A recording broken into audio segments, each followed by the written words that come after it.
Good evening, everyone, and a very, very warm welcome to Unicorner and a world-class Slush event hosted by the University of Helsinki and Helsinki Innovation Services. I would like to especially welcome President Tarja Halonen, who's a member of the board here. It's great to see you in so many numbers over here. As you can tell, I'm wearing a face mask. And so will everyone here on stage be doing the rest of the evening as well. We want to be extra careful now when the situation seems quite bad here in Finland. So let's not make it worse. Let's all be very responsible. And whenever you're not eating or drinking, let's all wear the face masks. My name is Annika Damström, and I will be your hostess today and try and get you involved as well. We strongly encourage you to take part in our panel discussion, and this is possible during or through a chat, and I'll give you a little bit more information on that later on. As we have stated in the invitation, science-based innovations and spin-outs have proven that they really have potential to be huge successes and truly change the world, how we look at it. And in line with this thinking, we are discussing tonight in our panel how to dare to think big. It seems that here in Finland, we're a little bit modest, we're a little bit careful with what we do. We would have much more to give if we would just dare. So I hope we will get some very good insights on this theme today. At this point, I would also like to welcome very warmly everyone who is following us in the stream. You're also welcome to participate in each and every way that you can.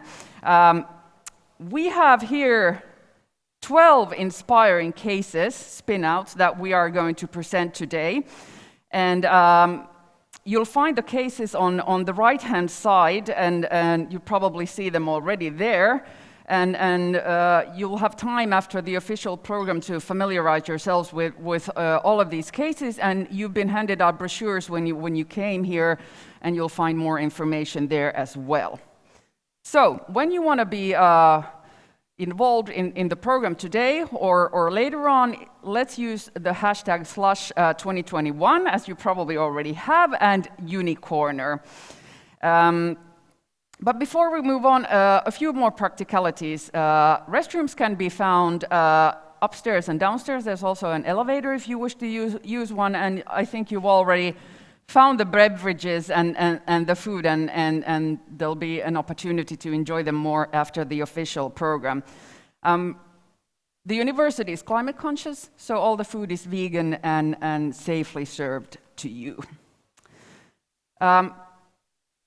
More than the face masks, you've been checked for COVID-19 passes, and of course, using hand sanitizers, washing our hands, and keeping a safe distance. That's all good measures that we can still do.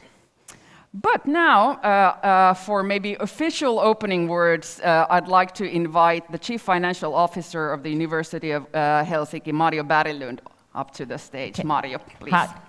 Hi, everyone. Thank you. Well, nice to see you here. And I will say some words for start. Dear guests, innovations and new beginnings are often sparked by surprising connections and insights. However, results don't happen by chance or without a strong basis. In science-based innovations, everything is based on years of long-term research. University of Helsinki wants to help researchers to turn their science-based innovations into commercial successes. The opportunities are huge. We are among the best 1% in the world and one of Europe's leading research universities. Through the power of research and teaching, we produce understanding for the world. We think that our research can change the world. But as We all here understand and know the innovations spinning out from universities are at a very early stage, and public funding is also needed to take them closer to market-driven investors.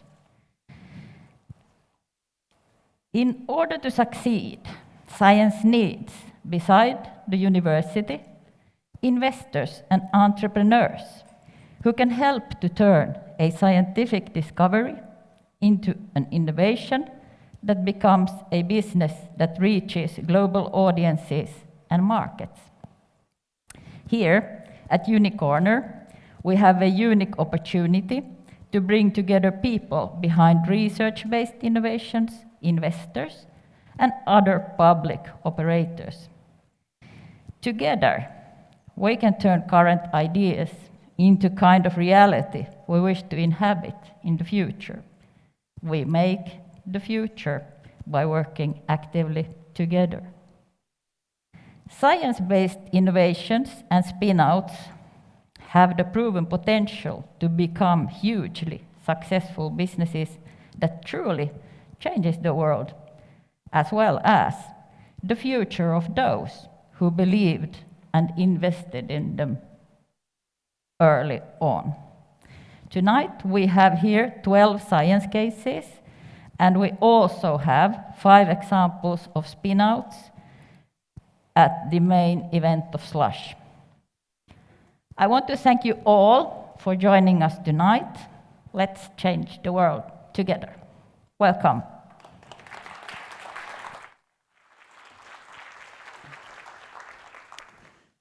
Thank you very much, Mario. And now for our keynote speaker, I think she doesn't need that much introductions, but I'm sure she will tell more about herself once she comes to the stage. Please welcome Ling Ge. She's the General Manager of Tencent Europe.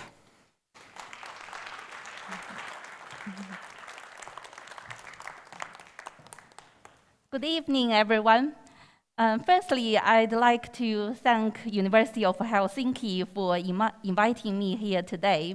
And it's a great honor to be here and to be at the Unicorner event. And I feel extremely happy to be surrounded by so many entrepreneurs at a university event. And so it's a truly privilege to be here. First, I'd like to say a couple words about myself. So I'm a quantum computer scientist first, investor second. So it's also, I feel very privileged to be at the University of Linus Torvalds, the father of Linux. I remember during my PhD days when I was writing lots of computer codes, and I was always under the Linux environment. So it's great to be here today. My role at Tencent involved, so I mainly lead strategic investments, primarily focused on deep tech areas within Europe, ranging from quantum computing to AI, machine learning, autonomous driving, biotech, fintech, enterprise software, sustainability, and music and games. And a couple words about Tencent. As you may know, Tencent is a software company. It's also internet-based software company, and it's one of the most valuable technology companies in the world, probably one of the top 10 most valuable companies. And we built our internet ecosystem based on 2 messaging apps, QQ and WeChat. Each has about 1 billion users. So we leverage the entire internet ecosystem based on this vast amount of user base and leverage AI to improve our product offerings. And in addition to our main business products, so ranging from eating, paying, playing games, media, film, TV, cloud services, we are also an active investor. So some of our more notable investments you might know include Spotify, Tesla, Reddit, Universal Music this year.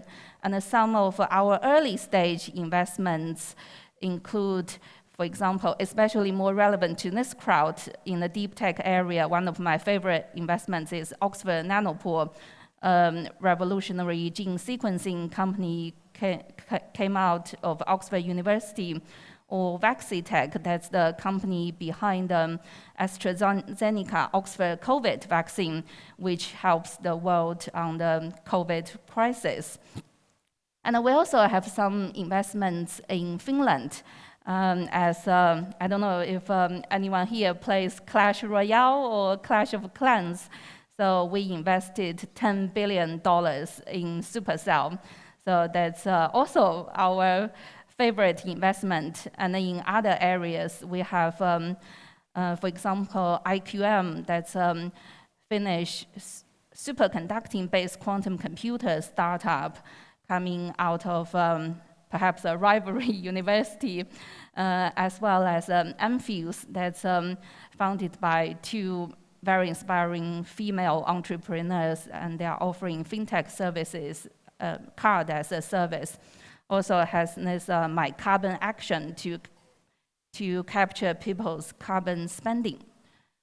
And then so in Tencent, especially in Europe, we are particularly interested in university startups with a deep tech focus.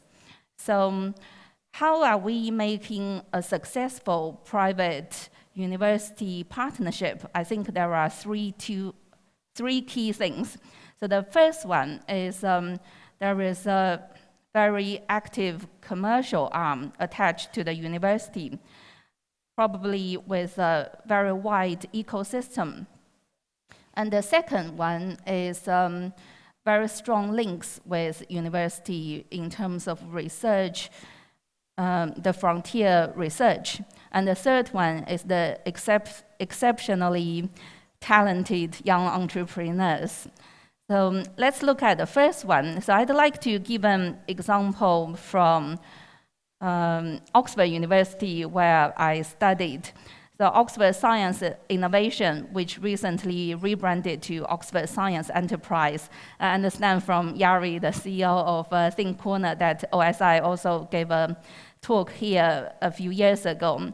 So there are a few hundred million, almost like an investment fund, but in a company structure. And they set up and with the purpose of spinning out university groundbreaking research into companies. And they help with lots of the commercial side of the companies. And also, so Tencent is an investor of OSI, and together with Tencent, there are also other investors, such as Sequoia or Google Ventures. So every time when startup is raising money, then the OSI can put the startup, can connect them with relevant investors. And from investors' perspective, it's great quality deal flow as well. So that's the how we can perhaps having a model example of a great commercial arm with a wide ecosystem attached to it. And a similar ecosystem I see in Cambridge University. So there is Cambridge Innovation Capital, which we're also a limited partner, as well as Amadeus Capital. So we invested in a wide-ranging deep tech companies, ranging from Oxford Nanopore, which I just described, Vaccitech, Oxbotica, that's autonomous driving technologies for contained environment, such as mining or logistics. And in Cambridge, we invested also in a wide ranging of deep tech companies. For example, Second Mind, they are machine learning based companies with lots of applications in, for example, optimization of car engines and and logistics. And BitBio, that's biotech, very, very innovative research, which can make any type of human mature cells. So when I saw it, I just thought, wow, and it's going to totally transform how the future of therapy works.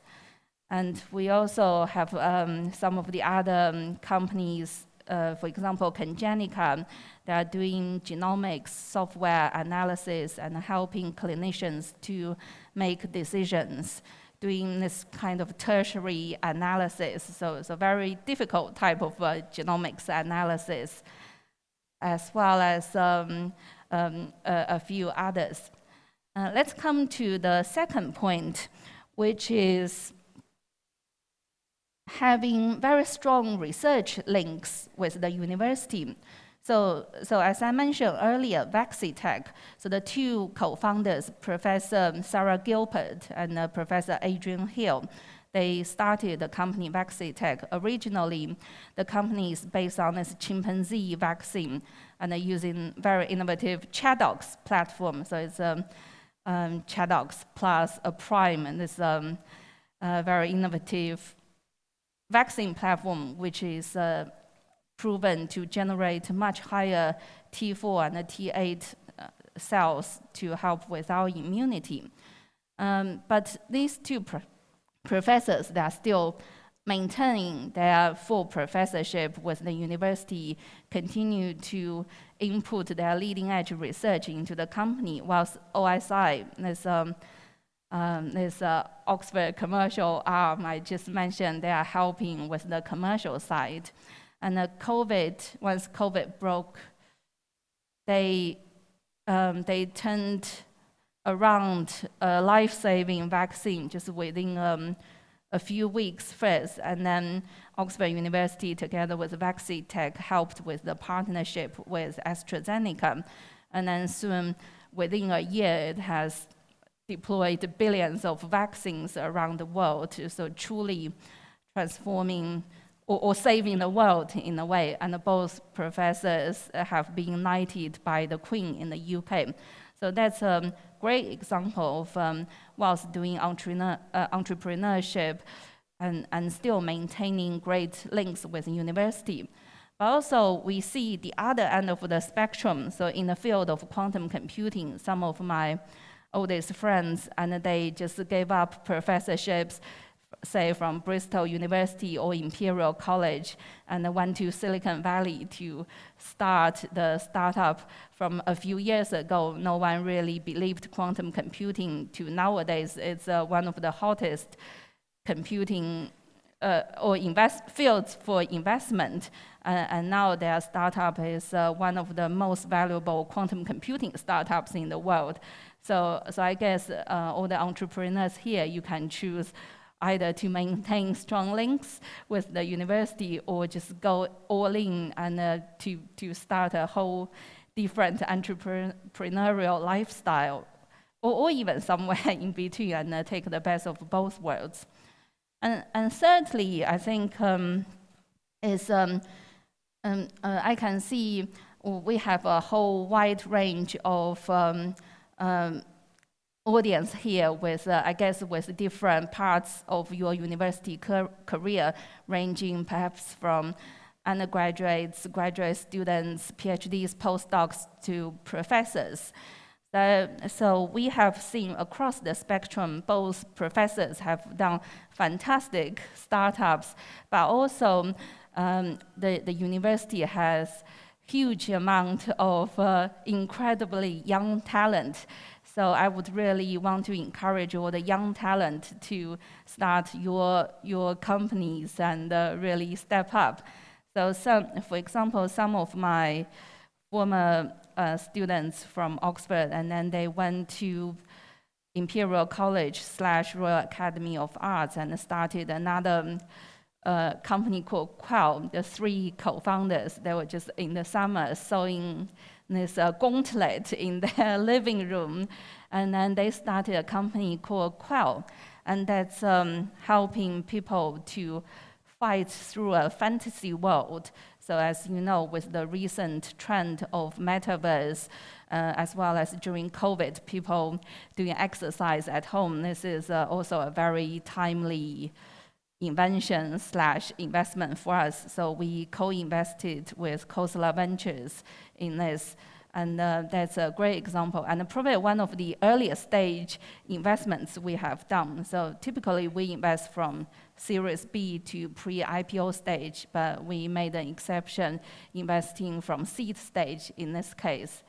So in summary, how to make a very successful private-public university partnership, I think one is having a very innovative, very commercial-driven arm and with a wide ecosystem. And then number two is really bringing the university cutting-edge research to the forefront and maintain a strong links with the university. And then thirdly is the wide range of spectrum of talent, and especially young talent and the diversity of talent. And finally, I just want to touch upon what Tencent is looking for from all this kind of investment, or what normally investors are looking for. I think pertinent to deep tech, I think the number one criteria very obviously is you need to have strong technology differentiation. So not only know your own technology really well, but know every single one of your competitor really, really well, and to be able to confidently talk about your own technology differentiation. And secondly is the product market fit. You probably hear this a lot, but well, what's the ceiling of this field your product is going to address in the market? Is it going to be impacting on billions of people around the world, or is it going to be impacting on small market? So that's also quite important. Is it going to solve some of the world's fundamental challenges? And then thirdly is the idea, how groundbreaking the idea is. I think as investors, normally we value creativity more than efficiency, because creativity and this spark of idea is extremely rare. And then finally, I think it's some of the things I'm sure Think Corner has helped everyone along the way would be the product fit, financials, how to run a company. So you will know all of those, or starting to pick those up. So that's just some of my final tips. But in summary, I think the most important thing for all the entrepreneurs here is the technology differentiation and the meaning, the impact it can create for the world. So yeah, so those are all my points today. And I just wanted to say I started coming to Slush from 2017, and every time when I came here, I'm just so inspired by the sheer energy and entrepreneurial spirits in Helsinki. So hopefully you'll make some great connections tonight, and I hope I can make some more connections and find more investment opportunities here. I'm very excited about this. Thank you so much. Thank you, Ling. You can actually stay on stage because we're moving on to the panel discussion. You can take a seat and we'll ask the rest of the panelists, whichever one pleases you, to come up on stage. Let's ask Atte Harjanne. He's a member of the Parliament for the Green Party and also a member of the startup group at the Parliament. Welcome, Atte. And Jokke Mäki, founder and managing director at science-based Glucomodicum. Welcome, Jokke and Atte. And now for the instructions on how you can participate. There's a chat that can be found at the tiedekulma.fi site. You should get some, yeah, there it is. And then look at the top right-hand corner, you find Katso ja kuuntele. And over there you should find a possibility to write in the chat. And that's the only medium we're going to use today for questions, so please use it, as would really like to hear from you as well here at the Tiedekulma, and of course you guys who are in the stream. Okay, but our panel discussion, how to dare to think big. Already when we started today, I said that us Finns tend to be a little bit modest, or what would you say, Atte? Is that in our DNA? At least I guess it used to be, but for example, visiting Slush today and talking to Finns and among other people as well, would say that it's changing, and I think the younger generations here also tend to think bigger, and that's a great thing. What do you think, Jokke? Is it a problem of the older generation to be modest here in Finland? Yeah, I hear you, and I understand the question. We've been a little bit modest, us Finns, but as Atte said, I think we're improving. But clearly then perhaps there could be certain competitors that, perhaps they dare to, make bigger promises, and we could perhaps make it, other way around, that we under-promise and then we hopefully over-deliver. But I think we're in a good shape currently. Ling, you're looking at us Finns and Finnish companies from the outside, and in general, what do you think about us Finns? Are we a little bit careful, shy, modest? My view might be contrarian, but I think being modest is a great attribute. And especially in deep tech startups, I think entrepreneurs could have a grand vision and picture in mind, but they don't have to boost things. Say, if I'm so some of the quantum computing companies I've seen, and they are investors. So Sequoia, for example, investing in this space, lots and lots of top-tier investors, and investors would appreciate the scientists actually give honest opinion about the milestones they have actually achieved. Say, for example, if I'm making quantum computing code can run fully automatic, but actually that's the end goal. But if I can do, say, 10% with manual intervention, and I tell investors very honestly about that, I think the investors will regard us as being very thoughtful and being very honest. So I think that's actually a great attribute. And in terms of looking for entrepreneurs to invest in, I think investors tend to look for some extraordinary qualities, but extraordinary can be in many different ways. It could be this idea is groundbreaking, the science is really being forefront, but the entrepreneur's spirit can still be very modest, very or very reserved in a way. So I think it could be a great advantage, just depending on how we play it. One thing, though, that even if someone is modest, you need to know how to sell your product to investors. And when it's science-based, I'm sure that could be a little bit trickier, because not every investor is maybe qualified to understand every aspect of every type of science. So, Jokke, what would you say? Is there something that scientists need to sort of a little bit change in their mindset to be better salesmen of their product, or? Well, I don't know whether I have really accurate answer on that one, but let me try. So at least based on my experience. So first, there needs to be the hardcore science. That's something fundamental that which was highlighted already earlier. On top of it, there is a product, and then we aim to productize that very quickly. And then that hopefully something, it's very clear view what's the sellable stock keeping unit. Something unique, and sort of the total addressable market is very big. And then that's the science part, and then productization. Then I guess, for example, my background, I've been working in large corporations, and I guess when you reach over to the big companies, they expect to see a roadmap. They expect to see the team, they expect to see certain language. And there are certain tango dance steps that you need to take so that then the doors will be opened. And I think that's something which is important. So the combination of having the science product and then the commercial play. I mean, it's obvious, but it's just something very carefully to be considered. Does it make sense how I describe it?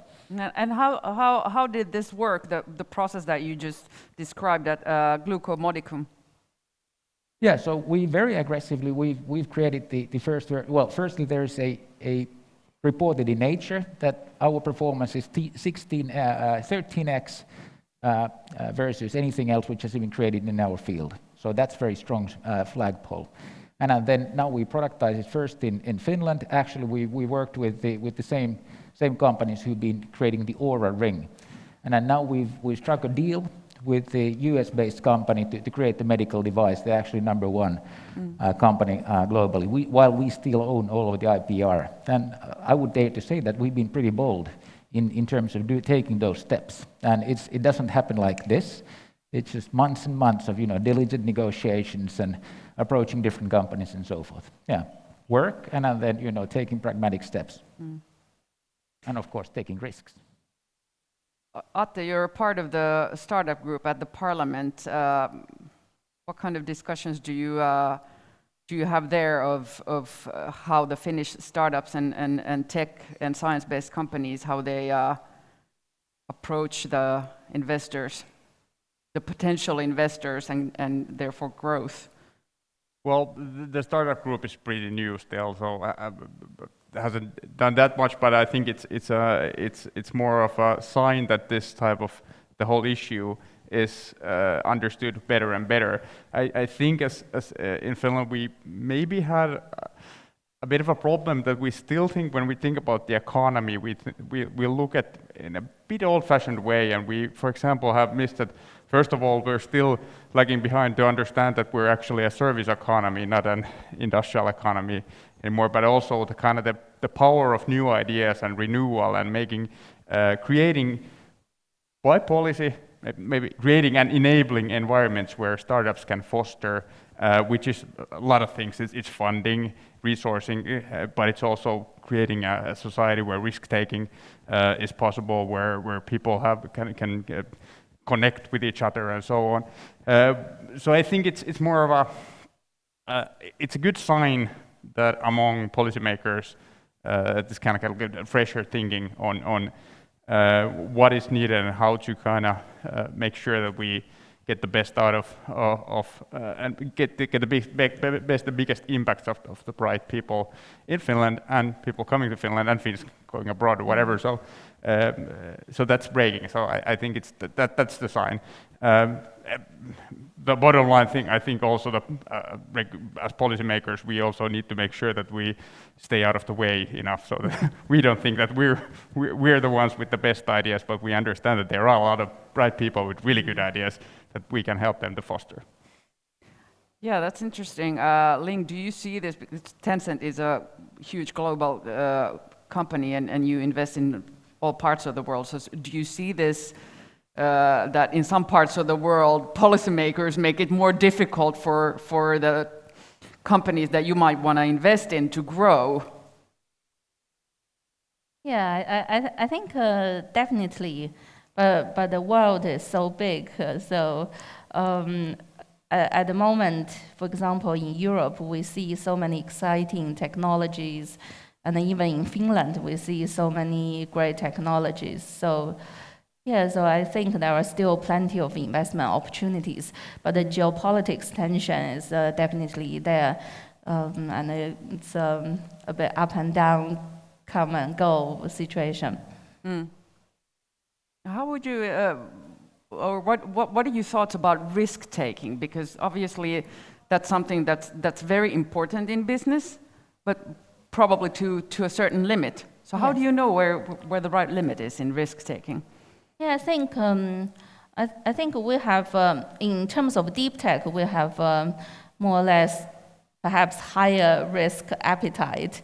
So I don't know if some of you was at my Slush talk earlier today about quantum computing, and the question was also discussed, should investors all jump in and invest in quantum computing now? And my answer is, well, that depends on your risk appetite, because it's still a whole field of research at a very early stage. And it's also similar for some of the fundamental research, say nuclear fusion. There is also a lot of public-private capital pumping in at the moment, with the COP26 sustainability being a big theme. But then how do investors evaluate what's inside the black box? Is it truly innovative technology or at the forefront as what the startups are claiming to be? So there is a whole new other talk we can talk about how do we evaluate this kind of black box paradox. But in terms of Tencent, I think we always have a relatively quite clear direction because, say, quantum computing, we know it's going to be very important for the society. It's going to change the world. It could be 5 years, it could be 5 decades, but it's a field we should be paying attention to. Then we don't mind waiting for 5 decades, but obviously some of them we bet it at very early stage, but the final winner, I think the upside will be huge. And that's the case for some of our other deep tech investments. So some, for example, Oxford Nanopool, we invested quite early on from several years ago, and they IPO'd this year in London, so that's a fantastic outcome. Now it's valued almost $8 billion. So some of the financial investors perhaps now it's a great time to exit, but for Tencent, it's normally long-term holding on to the company we truly believe in. Jokke, how do you look at risk? How do you assess the right risk level without putting it too high or too low? Well, yeah, I mean, I guess all of us, we know that, taking risks, that's the whole heart of this whole activity that we are, all of us here today. And taking managed risks, yeah. And then I'm thinking, like ourselves, we need to be, this is a little bit philosophical, please allow me, but, we need to be willing to fail. I think that's the key thing. Otherwise, you are not playing to win, you are just playing, trying not to lose. and typically nothing good comes out of based on that. And then, taking managed risks so that you understand that this is the big goal. And then there needs to be certain interim goals that you need to reach so that you can secure further funding, you can secure certain, partnerships and so forth, and playing it like that. And then I think this is fascinating. Of course, sometimes I'm very honest. Of course, it's sometimes a little bit scary, but yeah, super cool, very nice. So Atte, do you think that the policymakers understand risk taking in the startup business and don't shy away from it? Because startups get or companies in general get state funding here as well. For example, Business Finland. So is there a tolerance to look at or see that a company might take some risks and maybe even fail, but still give them funding? I would like to say yes, but I say that not always. I mean, of course, when you're a policymaker, if you talk about spending public money, it's easy to spin out stories that okay, you put money here and it failed, whereas we should be able to look the big picture. Then understand that we should not be looking at like projects and at least for policymakers the big problem is trying to pick winners, but we need to make sure that we as a society take managed risks. And regarding deep tech, for example, it is a business of I guess like high risk, very high reward, and then looking at where the public funding, where's our role, and making sure that that in this type of that there's an environment for risk taking that actually moves the whole society forward. And of course, I guess it's the role for, I would say, the public sector, the whole society to kind of take those risks, enable such risk taking that it, well, as I said, like further development on, and we are not supposed to be, how would I say, like public policy cannot be very volatile, but it can create environments where this kind of like volatile risk-taking type of thing, like startups and investing can foster, and that's what we need to be doing, and trying to stay, as I said, stay out of the way and enable and create environments where this stuff happens. Well, the mantra in Finland for a longer time, and especially I would say maybe this fall, has been that we need innovations, innovations, innovations. So do you think that the policy making that's being done right now and the environment in Finland is such that companies do dare to innovate and take risks? Or does something need to change? Well, I guess that's up for the companies to tell. Of course, I'm happy to brag about how excellent government we have and excellent policymakers. But there's of course a lot to do for. If somebody doesn't know, the Green Party is in the government right now. Yeah. So just to clarify that. but a clear problem is we do not. The level of R&D funding is too low, and that's what we are, not as a government, but as a whole parliament now trying to figure out how we make this kind of roadmap actually where we show that we're going to put them, because that's enabling money big time. Jokka, what do you think? Is the environment in Finland now good for investments and risk-taking in companies in terms of public funding? As far as I see it, yes. I mean, the general atmosphere, yes, it's there. And then, well, of course, all of us, we know that Finland, we're a small nation, but still, I think we do very decisive allocations concerning risk money, risk funding. And by the way, let's be very clear.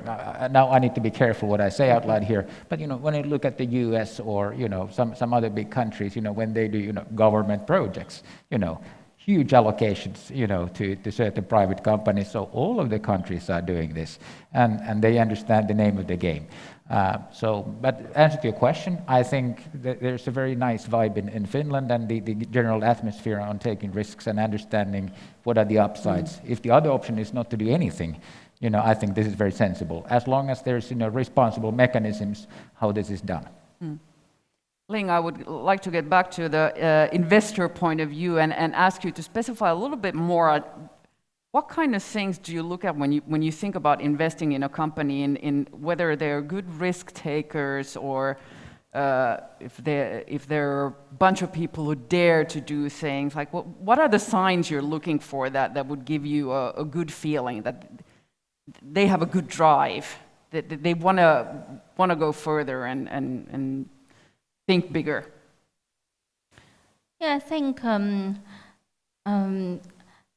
sometimes we like to think about disruptive technology. So, for example, in a field when there is incumbent and it's a set of technologies with extremely high entry barrier, and there is a newcomer is said to disrupt this whole field and making the things perhaps more accessible by everyone, enhancing the research worldwide. And we quite like that kind of that kind of a disruptive force. Yeah, so for example, something that breaks the norm. Yeah, breaks the norm in a way. Let me get back to the example of Oxford Nanopore. So for example, there is, in the gene sequencing space, there is Illumina, who's incumbent, and they have possibly $60 billion of market cap, and they are pioneering in a short read sequencing. And Oxford Nanopore, which came in slightly later, and they can do long read sequencing. And the traditional sequencing devices are a big desktop, a giant device, and very centralized. People all sending samples. Whilst Oxford Nanopore, they have this little device, is MinION. And when they showed me around 4 or 5 years ago, this handheld gene sequencing, you can sequence everywhere in the field, perhaps in Africa, in developing countries. It just blew my mind away. So, I remember the founder CEO told me, saying, Ling, so that was early 2017, saying, now we have Internet of Things. My vision is to create the Internet of living things. So that just blew my mind away. And then we look at the strategic fit with Tencent. So Tencent provides cloud services, and so when there is a huge demand for processing data, and then also Tencent's vision is tech for good. So when there is a very strong element that's for society good, then it ticks several boxes, and also it has the commercial traction has been growing really strong. So yeah, so I guess that example shows a few of the elements we are looking at. So truly groundbreaking research impacting on everyone's life, very strong commercial execution, and extremely visionary. Okay, so there you go, everyone who wants Tencent to invest in them. I hope you paid attention. We have a question from the audience, actually. Is entrepreneurship the best way to do science these days? What do you say, Jokke? Well, firstly, I guess, this is a sensitive topic, so of course there is an area for is it called basic research, and that's hugely important, which is one domain. And then, of course, there's the commercial science commercialization, but basically what we do as a company. And I think that was an interesting discussion. So some of our scientists, actually, we have 11 nationalities, 15 PhDs, actually quite big team. Some of the scientists, they're hardcore scientists. They were slightly worried that, hey, look, Jokke, am I able to continue doing the science? Well, of course, we are doing the product, but now they've discovered, doing the Nature publication, that actually if they would have done it via the science track, then it would have taken many, many years. But then with this path, actually they've been able to combine the science plus then the commercialization very nicely. And I think it's been a good aha moment for many of us. Did I answer to your question? I think so, and Atte wants to continue. I think it's clear that science knowledge has value in itself. That's clear. That we don't do science, we don't fund science just to make big money at new companies and so on. But at the same time, we're facing a lot of global challenges, and one issue is scaling up solutions for that. And here, the science-based, like combining science and entrepreneurship is a great force for really getting the scientific results in a good use much faster than you would kind of do if you would leave out the option of commercialization, which is a power to actually scale up whatever you've developed a lot faster. And that is also a way to, as Mari was saying in the beginning, to change the world, to actually make a bigger impact in some cases. But yeah. We have another question. This is maybe a little bit of a political one, and Atte, I'm sure you're the only one maybe who can answer this. It goes maybe a little off topic, but I'm still going to ask it.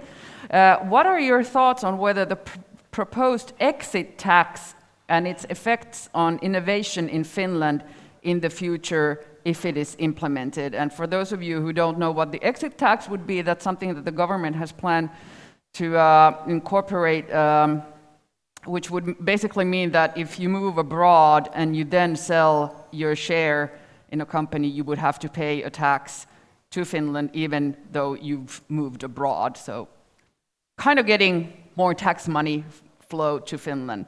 Yeah. So Atte, how would that, if the exit tax will become reality, will this affect innovations in Finland? I'm not a big fan of the exit tax, but to be honest, I think the impacts, the negative impacts that have been connected to it or proposed, said as a critique, I think they're overestimated. There are taxes like this in many countries, and they don't seem to have a big impact like this. But what I'm a bit worried about is, are we creating a society and an economy that actually finds its fiscal incomes, its tax money from stuff that is a viable source of income in the future as well, and at the same time, are we creating a society that is fostering in a global age where we need to be getting people here and kind of living in a very interconnected global world? And I'm not sure, this is small tax, it doesn't really It's not a big issue in that, but Let's creating not a go policy- deeper into tax Yeah. policy here. Well, we can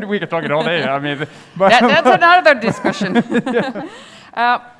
Getting back to Ling, you've talked about deep science and deep science cases. So how would you say, how would these deep science cases and innovations get more funding? What do the scientists need to do so that they would get their funding? I think scientists need to explain the idea to be able to communicate it to investors or perhaps the general public, which is almost In a way that we understand. in Us a way. simple people. Yes, yeah. Well, when I was in academia, I always said to my students, and using the advice when I was a student, my supervisor gave me is explain it in a way your mother can understand. So not everyone's mothers. In Finland, we say explain it in a way so that the old lady in the cabin somewhere deep in the woods would understand. Yes. So I think just very simply is making sure the investor page doesn't contain one single jargon. I think that's very important. Everything is simply explained. And the very important question is, so what? So we know now you have some cutting edge research no one can do, but what's the impact it's having for the society? And then some tougher investors will sometimes do good cop, bad cop. They will say, how are you, what's your business model, and how are you going to make money from the investments? Because the majority of investors, they are still trying to make financial returns at the end of the day. Jokke, your thoughts on this? Well, I think it was obviously well said. You're a very experienced investor in this area, and yeah, I've done few other projects as well or cases and operated as an investor. But I guess not all of the investors, they might say that deep science is their interest, but perhaps not so. And for many good reasons, people, if you don't, and I think this comes to Ling's point, if you don't really understand what the other guy is saying, then you don't feel comfortable investing. You just politely note that, okay, fine. That's quite obvious, yeah. Yeah. But yeah, of course, there are investors, and then I think that do invest into deep science. So I think that's very clear, and then they need to be patient. So I think commercializing science is just something that is slightly longer road, and then often cases science-based, well, potentially they create a huge impact. Then they also typically operate in regulated industries, so that then there is the regulatory and quality assurance, certain hurdles which adds the complexity and funding needs. Yeah, but I guess as an entrepreneur, I'm always fundraising, even though we are well funded. But this is something that constantly one needs to bear and pay attention to. I think I look at it that way. So the COVID pandemic has brought science to a different kind of level of interest of maybe all the people in the world. So has that kind of changed the game, do you think, Ling? Is science more approachable these days because we read more about it and we experience it in our real lives right now? Yeah, yes, I think that's definitely the case.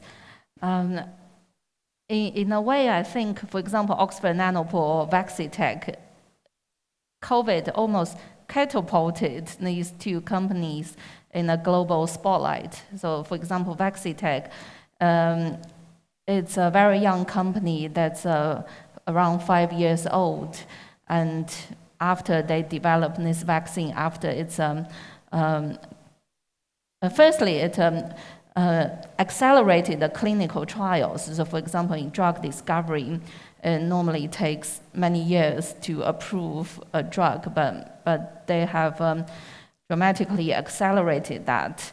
And then they've a very young company already IPO'd in Nasdaq April this year. And similarly, we see lots of in many other fields of deep tech science, and I think they are all accelerated. And it's as Yoki was mentioning that as an entrepreneur, it's you are always fundraising, and I think there is no better time to raise than this. It's a really dynamic investor or investment dynamics. So lots and lots of deal flows, lots of investment capital pumping in. So it's a great opportunity these days. Well, here in Finland, one of the known cases during the pandemic, in science-wise, has been the nasal spray vaccination that has been and is being researched here in Finland. But this project has had a little bit of a struggle to gain investments, and especially from the government. What do you think, Atte, about this? Do we not see an opportunity when it's knocking right there, or? Well, to be honest, I'm not a biotech or health tech specialist, so that this goes a bit to the idea of I'm a bit worried if I, as a member of parliament, start saying that that's a good vaccination, that's not, and that sounds great, and so there's obviously that risk. But regarding this discussion, there was kind of, I think the project brought up these issues that is our kind of response as a society, as the laws that have been written here and the public policies, are they flexible and responsive enough to actually take the newest information, use it, use the innovations, rapidly scale them up to do, when we're facing a crisis like this, we should be able to do that. So there were, I think, good points made about whether we're too rigid perhaps in sometimes, whether we should be able to be more flexible in the face of kind of utilizing new knowledge as it's created right here. Yeah. Has this pandemic actually taught us that we all need to be more science aware, whether we're just anyone, policymakers, investors, whoever? Jokke, what do you think? Well, I guess many good comments already by now. I guess my common sense taking on this one is that COVID is something that, some conventional thoughts and mindsets have been just challenged. Vaccination, 11 months or 12 years instead of, 10 years. Now it happened. And then like remote working, many companies couldn't, ever, accept that. Now it happens. Remote healthcare, due to COVID, it's happening. And the policy making regarding on many things. So partly it's about science. Science is perhaps seen differently, and then just challenging of our own mental frameworks, how we operate, regardless of science. Perhaps that's my view on that one. Thank you very much, panelists, and let's give them a big hand.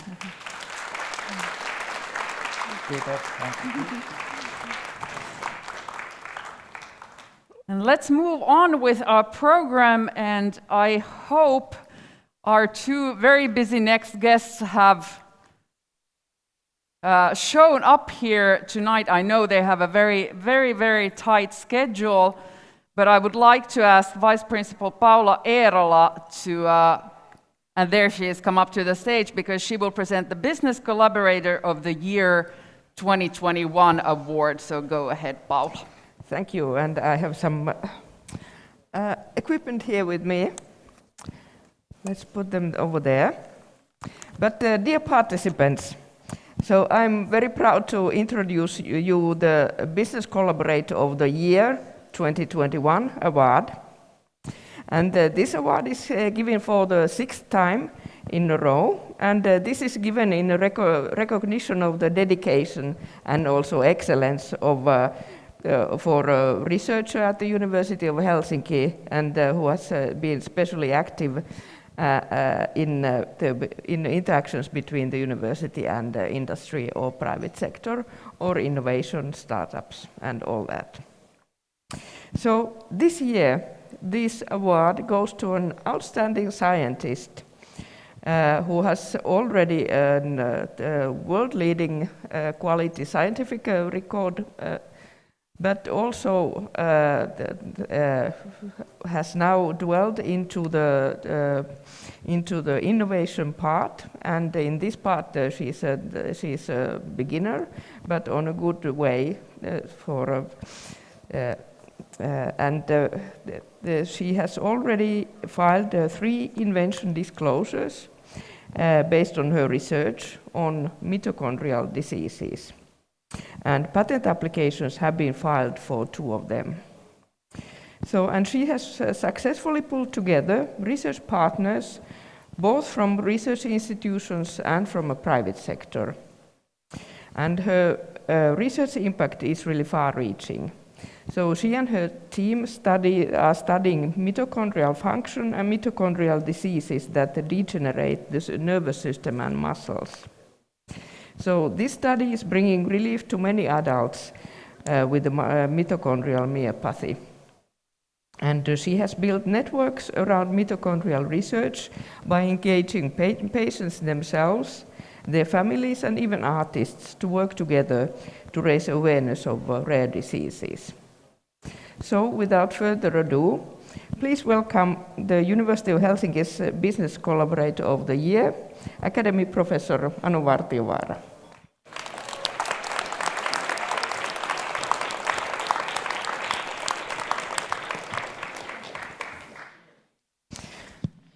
Yeah. Shall we start with this one first? So this is a certificate and some delight for you. Please.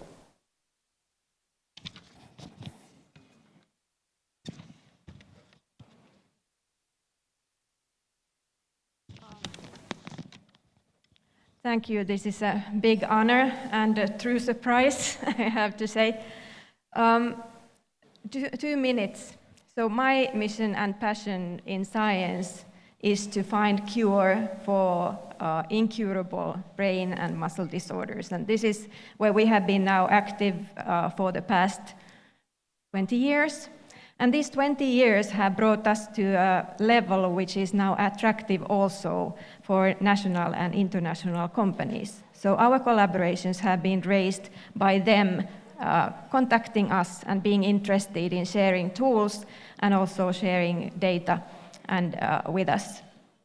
And I'm very proud now in Slush to present our to-be startup in a month, NADMED, which is also starting from our long-term research. NADMED is measuring a specific compound from the blood, which is a tool for personalized medicine to follow up treatment effects. So how to get there? What is key is long-term research funding, predictable research funding, and also centralization of excellence. Because if we have centralized excellence, it kind of leads the lights to the darkness for businesses and collaborators then to land and find us. Thank you very much. I appreciate very much this prize. Thank you.